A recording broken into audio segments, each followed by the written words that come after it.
You're watching MLS Legal TV. Share it and like it. Channel is for you. Your question answered here. MLS Legal TV. Hello viewers, you are watching MLS legal TV. हमेशा की तरह हमारे साथ मलक मकबूल मौजूद हैं, आपके सवालों के जवाब देते हैं और आप लोग हमारी वीडियो देख रहे हैं। आपका बहुत बहुत शुक्रिया और हमें खुशी होती है कि आप इससे मुस्तफ़ीद हो रहे हैं। आपके सवालात जो हमें टिकटॉक पर आ रहे हैं और यूट्यूब के ऊपर भी आते हैं, हम हमेशा ये कहते हैं कि आप हमें ईमेल में लिखें और डिटेल से लिखें ताकि हमें जवाब देने में या आपका केस समझने में आसानी हो सके। अगर आप समझते हैं कि 1 to 1 बात करनी है तो हमसे कांटेक्ट भी कर सकते हैं। हमारा टेलीफोन नंबर हमेशा हम नीचे लिख देते हैं, आप पढ़ सकते हैं। 0161 7956217 और ईमेल है info@maliklegal.co.uk। और ये जो आप सवाल हमसे पूछते हैं वो डेफिनेटली उसके जो जवाब होते हैं, हमने हमेशा आपसे कहते हैं कि वो जेनरिक होते हैं, वो जनरल जवाबात होते हैं। उसमें हर आदमी का केस अपनी नोयत का होता है, उसको पढ़ना पड़ता है। अगर आप समझते हैं कि हम आपकी खिदमत करना चाहें, आप हमसे हेल्प लेना चाहते हैं, तो अपना सवाल डिटेल में लिखिए, हमें ईमेल जो हमने आपको बताई है या फ़ोन कर सकते हैं। आज हम मलिक साहब किससे पूछेंगे। मलिक साहब, इस वक्त कुछ सवाल हमारे पास आए हैं पुलिस के हवाले से। जो ड्राइवर है या रोड पर चलता हुआ शख्स है जो नेशनल है या नहीं है लेकिन बरतानिया में है, अगर उसको पुलिस रोकती है तो क्या उस शख्स के पास कुछ राइट है कि वो उससे सवाल जवाब पुलिस से कर सके? देखिए, पहली तो बात ये है कि पुलिस अगर कोई सस्पिशन है तो पुलिस ऑब्वियसली रोक सकती है आपको। ठीक, वो कोई भी सस्पिशन हो सकता है। मेरा मतलब वो कहते हैं कि आप इलीगल इमिग्रेंट्स हैं, आपके पास ड्राइविंग लाइसेंस नहीं है, आप ड्रग है आपके पास, या कोई वेपन है आपके पास, कोई भी उनको शक हो जाए, या ये कह लें कि कार की कोई आपका टायर ठीक नहीं है या इंश्योरेंस नहीं है या MOT नहीं है, they have the right to stop you. Above all जो आपका क्वेश्चन है कि can they stop me, yes they can, even on a suspicion. ठीक, राइट, बट पेस कोड ये कहता है कि रीजनेबली वो आपसे पूछ सकते हैं और आप उन्हें रीजनेबली जवाब दे दें। ठीक, अगर वो उस वक्त सेटिस्फाइड हैं तो ठीक है, अगर नहीं है तो they can arrest you as well. Right, अगर वो आपको अरेस्ट करते हैं तो obviously they will give you a caution. Caution का मतलब ये होता है कि आप अगर कुछ भी कहेंगे it can be used in court if it goes to court. Right, मतलब इसका यही है। लेकिन वो अरेस्ट के बाद बताते हैं कि हम क्यों अरेस्ट कर रहे हैं और उसी वक्त कॉशन करके वो आपको तो पता होता है किस लिए अरेस्ट करते हैं। कई बार आपका वारंट निकला होता है, वो मेरा तो कई बार लोगों को मेरा तो कोर्ट में अपीयर्स नहीं होते, फाइन देना होता है। There is lot of things that can happen. ठीक, right, but there is always an excuse for the police if they have one. ठीक, लेकिन ये सोचने कि ज़्यादा जो लोग कहते हैं कि are we different colour, is that why we arrested. Right, ये पहला जो कार्ड है ना, ये निकाल देना चाहिए कि police are doing some time their jobs. अगर कोई सस्पिशन है उनको तो they have to prove it कि उनको क्यों सस्पिशन थी। तो उनको भी फॉर्म्स भरने पड़ते हैं जाके कि हमने क्यों रोका था। राइट, ये नहीं कि वैसे ही हमारा दिल करता था इसे रोकने को। नहीं, they must have a genuine suspicion of what why they have stopped you. जब आपको रोकते हैं तो आपका राइट क्या है? पहली बात है खामोश रहे। कुछ नहीं उनको कहना चाहिए आपको। Right, they will ask you have you got anything to say. सीधे जब पुलिस स्टेशन जाते हैं फिर आप इंटरव्यू से पहले वो आपको राइट्स होती है to have a solicitor present there. Right, ठीक, उस वक्त आपकी मर्जी है कि आपने ड्यूटी सोलिसिटर लेना है या अपना प्राइवेट सोलिसिटर लेना है। ठीक, duty solicitor mostly are free. ठीक, right, that is the concern कि वो आपको फ्री देते हैं। और जो प्राइवेट सोलिसिटर्स हैं कई, वो आपको पैसे चार्ज करते हैं पुलिस स्टेशन जाने के। लेकिन you have the right to a free advice from the duty solicitor. so the both the solicitor will defend the same way as the private solicitor does. वो पुलिस स्टेशन रिप्रेजेंटेशन है ना।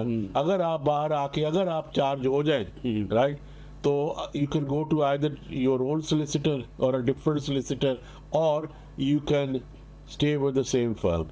Right, That is entirely up to you. up to you. लेकिन mostly यहाँ जो मैं समझाना चाहता हूँ कि ये पहली बात है, लोग अगर आपके प्राइवेट सोलिसिटर हैं और उनके पास क्रिमिनल फ्रेंचाइज नहीं है तो वो आपको चार्ज करेंगे। राइट, क्योंकि उनने पैसे लेने पुलिस स्टेशन जाने के, बिल्कुल। लेकिन आपके पास ये भी राइट है to have a free advice from the duty solicitor. तो बात ये है कि ये देखना है आपने कि क्या क्या can you afford a private solicitor at that time, और do you just need advice from a solicitor, from a duty solicitor, then he is available any solicitor who is there right. At the duty. वो किसी को call कर देंगे या कोई duty पे वहाँ होगा। उसके बाद जब आप चार्ज हो जाते हैं, ये नहीं मतलब कि आप गिल्टी हैं चार्ज का, ज़्यादा तौर पे ये भी होता है कि I mean you might have alibi, you might not be there, or you think that they have charged the wrong person, कोई भी एक्सक्यूज़ होगा तो फिर वो जाता है। पहली हियरिंग जब होती है, अगर पुलिस स्टेशन में आपकी बेल यूजली हो जाती है, अगर ना हुई तो you can ask go to court. पहली दूसरे दिन वो आपकी बेल वहाँ भी एप्लीकेशन हो जाती है बेल की। अच्छा, बेल के बाद जी, राइट, फिर आपका डेट आती है ट्रायल की। ट्रायल क्या लेगा? पहली हियरिंग। अगर तो इधर वे ऑफेंस या समरी ऑफेंस है तो आपका मैजिस्ट्रेट कोर्ट भी डिसाइड कर सकता है डिपेंडिंग ऑन द सेंटेंस। लेकिन अगर वो इंडाइटेबल ऑफेंस है कोई भी, जैसे मेरा मतलब आजकल लोग काफ़ी जो सेक्सुअल ऑफेंस है या मर्डर है या रॉबरी है, ऐसा कोई भी होगा तो वो सीधा जाता है क्राउन कोर्ट में। ठीक। तो पहले आप मैजिस्ट्रेट कोर्ट में जाएंगे और वो वहाँ से आपसे सीधा ट्रांसफ़र कर देंगे क्राउन कोर्ट में। ठीक है। ये है इनिशियल थिंग्स। लेकिन बी एडवाइज्ड दैट अपना स्टेटमेंट देने से always take an advice from the solicitor who will tell you either to do a no comment और कमेंट, राइट। ये आपकी मर्जी है कि आपने कमेंट देना कि नहीं, but he should explain to you that adverse inference could be taken if you say no comment, if you don't explain something which you could have easily explained, right. right? That sometimes ये नहीं कि आपको लाजमी है, जी। लेकिन influence ले सकता है। लेकिन on the other hand the onus is on the police to prove, ये है मेरा मतलब क्रिमिनल लॉ ये है कि the onus is on the police to prove that you have done something wrong, something wrong. unless it's a money laundering, then the onus shifts on to you to prove how you got the money, simple as that। तो एक सवाल हमारा इधर आता है कि ये जो पुलिस अरेस्ट करती है या उसको पुलिस स्टेशन ले जाती है, तो वहाँ उनके पास सर्टेन टाइम लिमिट होती है कि वो इतनी टाइम में वो उसको वहाँ रख के इंटरव्यू कर सकते हैं। देखो they can, I mean usually I mean you talk about 72 hours, 72 hour. अच्छा, जो वहाँ पे शख्स मौजूद है, लेकिन they can ask for an extension if there is some things, लेकिन वो कस्टडी, देखो वहाँ एक कस्टडी सार्जेंट होता है जी। वो पुलिस स्टेशन में होते हैं, वो they can ask them for extend it as well, और इंस्पेक्टर भी, Right. लेकिन they usually they can go to court for extension as well, right. Right. लेकिन वो यहाँ बहुत कम होता है। लेकिन जिसको पकड़ा वो कहते हैं मुझे अपना वकील चाहिए, और उसका वकील आने में 2 दिन लगा देता है, तो क्या 2 दिन तो नहीं ना वेट करते वो नहीं हुए? अच्छा, हाँ, मेरा तो ना वो करेगा, लेकिन मेरा तो then you can use a duty solicitor. Duty से मेरा तो specially if say you are in London and your solicitor is in Manchester, Yeah. I mean it's a long Definitely. way for him to travel there, Yeah. लेकिन you can use a duty solicitor। लेकिन बात ये है कि जहाँ आप charge होंगे case वही लगेगा। गैस महीने लगेगा। तो अगर आप लंदन में चार्ज हुए हैं तो लंदन ही केस चलेगा, अगर मैनचेस्टर में लगे हैं तो मैनचेस्टर, अगर आप कार्लाइल में हो या लैंकास्टर में हो, कहीं भी हो, लेस्टर में हो, जहां आप चार्ज हुए हैं केस वही लगेगा। केस उसी कोर्ट में जाएगा। और बेहतर ये है कि आप कानून की जो है उसकी इज्जत करें और तावन करें। अगर आपको रास्ते में रोका जाता है, अगर आप गिल्टी नहीं है, तो डेफिनेटली आपका जो आंसर होगा वो आपको सेव भी करेगा, क्योंकि आपको पता है कि आपने ये काम या जुर्म नहीं किया। तो जैसे मालिक साहब ने कहा कि आप तावन कीजिए, पुलिस से भी तावन कीजिए, अदारों से तावन कीजिए, और उसके बाद जो भी है, जिस तरह भी कानून उसको इजाज़त देता है वो काम करेंगे। और आपके पास भी राइट्स हैं, आप अपना सोलिसिटर भी ले सकते हैं, ड्यूटी सोलिसिटर्स भी ले सकते हैं, और कोर्ट में जाके आप अपने आप को भी कह भी सकते हैं कि ये मेरा जुर्म नहीं था, मुझे लाए हैं। वो जज के ऊपर डिपेंड करता है वो आपके केस को कैसे देखता है। और सबसे बड़ी चीज़ जो आज की हमें समझ आती है कि वो हमें ये है कि हमें कानून के साथ तावन करना है और इज्जत करनी है। ये देख जी। लेटली हुआ क्या है कि अपने नीडल्स जो मेरा तो ड्रग, वो कहते थे आपने ड्रग लिए, तो उन्होंने उनका खून लेना था टू टेस्ट इट जी। कि वो how high was he on this drugs. जी। लेकिन उसे नीडल फोबिया था, ठीक। वो कहता था मैंने नीडल नहीं लेनी, ठीक। राइट। उस वक्त उन्होंने नहीं लगाई और बाद में उन्होंने चार्ज कर लिया fail to take a needle, कि उसने हमें अच्छा ठीक। राइट, और वो कोर्ट में चला गया। वहाँ प्रूव किया हमने कि he has a phobia of needles. ठीक। उन्होंने तो जब ये कोविड के इंजेक्शन थे वो नहीं लिए और उसकी रिपोर्ट आई है, डॉक्टर से ली है, and he was acquitted. I mean, these are the things that you should watch. Yes. कि ये नहीं कि वहाँ आर्ग्यूमेंट करनी है कि नहीं है, उनका काम अपना करने तो अपना काम खुद करो। ये यही लोधी साहब आपको कहते थे कि उनका काम है अपना, मेरा मतलब केस बनाना, आपका काम है to defend it. That's it. दोनों चीज़ों में, और अच्छे सोलिसिटर से हमेशा रब्ता कीजिए और वो ही आपके लिए अच्छा रास्ता और आपको निर्दोष यानी साबित करवा सकता है और कानून के हवाले से बात कर सकता है, जो हमें एज ए सिटीज़न नहीं पता होता कि हमने क्या करना है। तो इसलिए अच्छा सोलिसिटर हमेशा आपकी मदद कर सकता है। हमारी बात हो रही है मलिक मकबूल साहब से। मिलते हैं इस छोटी सी ब्रेक के बाद, कहीं नहीं जाइएगा। आपका सवाल और हमारा जवाब। Malik Legal Solicitors. When your rights are at stake, you need experienced lawyers. Our experienced team of professionals can assist you in all matters, including immigration, civil litigation, criminal law, commercial law, family law, hearing loss, personal injury, RTA, entrepreneur, JR applications. Call us 0161 7956 0161 795 6217. Malik Legal Solicitor. Welcome back. आप लोग देख रहे हैं MLS legal TV. जाने से पहले आप लोगों को हमने बताया कि आपके क्या राइट्स हैं, अगर पुलिस रोकती है तो आपको क्या करना चाहिए।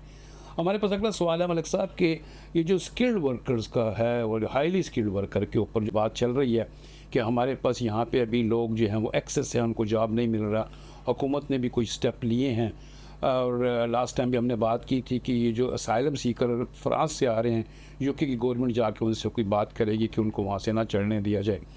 और इस वक्त जो लोग आना चाह रहे हैं स्किल्ड वर्कर वीज़े पर, लाइसेंस के हवाले से बताइए कि उस पर क्या हो सकता है। Thank you very. पहली बात ये है कि जो ना आपको पता है कि Macron the president of France is here to visit our king.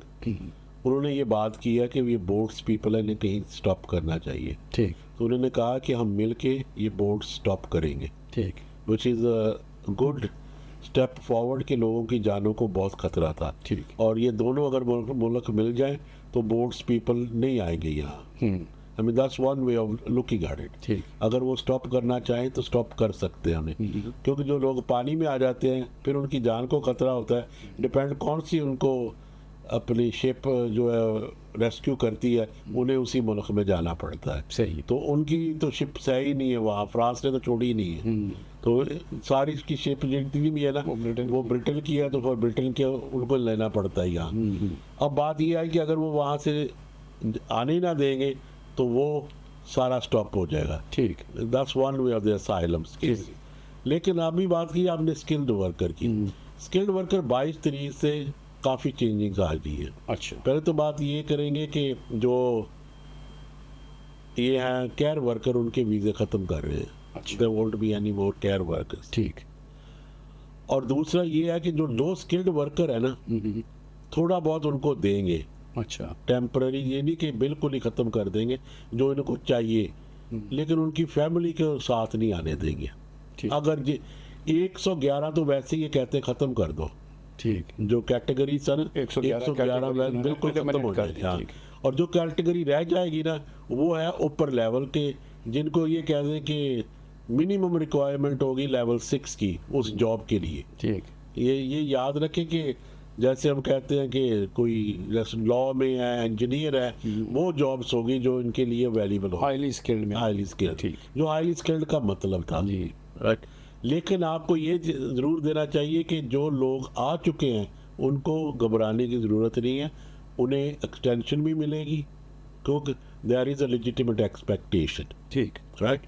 तो लोग, मुझे ज़्यादा से ज़्यादा यही सवाल हुआ था जी, हमारा 3 साल का है एज अ कह लें कि जैसे हेयर स्टाइलिस्ट का। अच्छा। तो वो क्या होगा? वो भी एक्सटेंशन होगी, लेकिन आइंदा से जो लोग आएंगे उनको वो ख़त्म कर देंगे। ठीक। Right.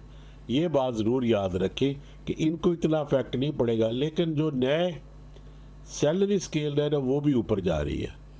That is going up to 41,500 pound. अच्छा, From 39 का था जी। 41,500 pound. ये एक चीज़ हो गई है, और दूसरा इंग्लिश लेवल जो है ना वो भी even for the spouses is going to increase. ये याद रखें, उनके लिए भी इंक्रीज हो जाएगा. और जो भी जॉब आएगी उसे जो अपने चार्जेस है वो पूरे देने पड़ेंगे होम ऑफिस के, वो उस पर भी रिसेशन नहीं मिलेगी. उस पर भी इंक्रीज हुई है। तो जो अगर आपके पास कुछ है ऐसी चीज़ें तो 22 जुलाई से पहले पहले कर लेंगे, तो उसका आपको फ़ायदा हो जाएगा. उसके बाद काफ़ी चेंजिंग्स आपको नज़र आएंगी जो आपके स्पॉन्सर लाइसेंस में भी और सैलरी में भी आ जाएंगी. तो ये बड़ी अच्छी बात बताई कि 22 जुलाई जो है वो एक ऐसी डेट है, उससे पहले पहले अगर आप काम करते हैं तो आपके जो मसाइल हैं, जो सोच रहे हैं किसी को लाना है या काम है या सैलरी का सिलसिला है, वो हो सकता है उसके बाद थोड़ा डिफ़िकल्ट हो जाएगा, बल्कि बहुत डिफ़िकल्ट हो जाएगा. 41,000 की जो सैलरी की डिस्कशन हो रही है, होम ऑफिस की फ़ीसें भी देनी है, तो थोड़ा मुश्किल हो जाएगा. इसके अलावा ये जो हमारे दूसरी कंट्रीज़ के अंदर लोग पढ़ने के लिए जाते हैं, वहाँ से भी है ऐसा कुछ कि वो वहाँ से पढ़ने के बाद इस मुल्क में आके काम कर. देखिए, मैं पहले भी बताया था कि देयर आर नियरली 50 यूनिवर्सिटीज़ जो मोस्टली अमेरिका में है. ठीक है. और एक दो दूसरे मुल्कों में भी है, ऑस्ट्रेलिया, हांगकॉन्ग, सिंगापुर में भी. जी. अगर तो आप उस यूनिवर्सिटियों से अपनी डिग्री की हुई है जी. तो आप यहाँ आ सकते हैं. यहाँ के काम कर 2 साल से और 2 या 3 साल का वीज़ा आपको मिलेगा. आपको फुली वो देना पड़ेगा, इमिग्रेशन, हेल्थ सर्च चार्जेस भी और वीज़ा फ़ीस भी. और लेकिन आपको मिल जाएगा अगर आप प्रूव कर दें कि मेरी पिछले 5 साल से इस यहाँ से मैंने डिग्री की है. वो ये भी है उसमें से कि अगर पिछले 5 साल से भी आपने वहाँ से डिग्री की हुई है, वो 50 यूनिवर्सिटी से आपको दाखिला यहाँ आपको जैसे PSW है ना, इसका नदर वर्ड है कि वो ही मिल जाएगा आपको. तो ये 50 यूनिवर्सिटी ऐसी मलिक साहब ने बताई हैं, अगर वहाँ पे भी आप तालीम हासिल कर लें और यहाँ पे आके काम करना चाहें तो वो भी मुमकिन है. और ये जो रास्ता है कि यहीं पे आके रुकना है और तकलीफ़ उठानी है, इससे बेहतर है कि एजुकेशन के लिए आप दूसरे मुल्क में भी जा सकते हैं और डिग्री लेने के बाद रिकगनाइज यूनिवर्सिटीज़ हैं, आप इस मुल्क में आके काम कर सकते हैं. और ये थी आज की हमारी गुफ्तगू. यकीनन आपको फ़ायदा पहुँचा होगा.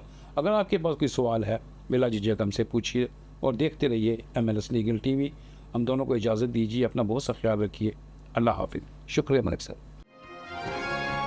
You're watching MLS Legal TV. Share it and like it. Channel is for you. Your question answered here. MLS Legal TV.